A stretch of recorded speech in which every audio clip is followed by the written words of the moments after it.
Mayor Isko Moreno pinuri ang mga miyembro ng INC dahil malinis lagi ang mga iniiwang lugar kapag may pagtitipon. Mads Villar magbabalita. Mads.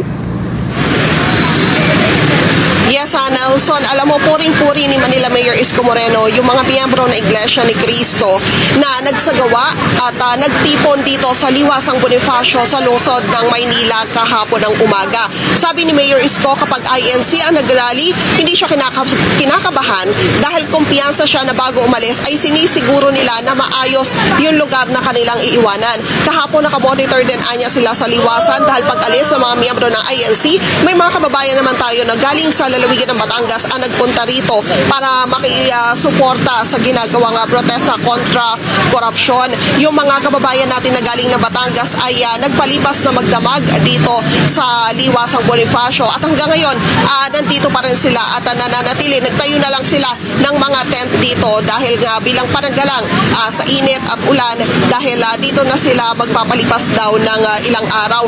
Kanina may mga miyembro ng INC yun ang bumalik rito sa Liwasang Bonifacio para siguruhin na talagang malinis itong lugar na ito at walang kalat ng basura.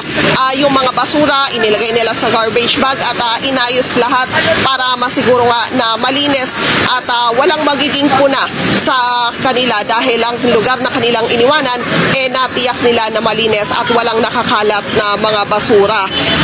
Sa ngayon ay makikita nyo naman sa background ko, maayos yung sitwasyon dito, malinis, walang nakakalat na mga basura. Maging yung Manila LGU ay tinitiyak rin naman nila na tumutulong din yung kanilang mga taga-DPS para sumiguro na malinis ang mga lugar dito sa lungsod. Balik sa inyo dyan, Nelson.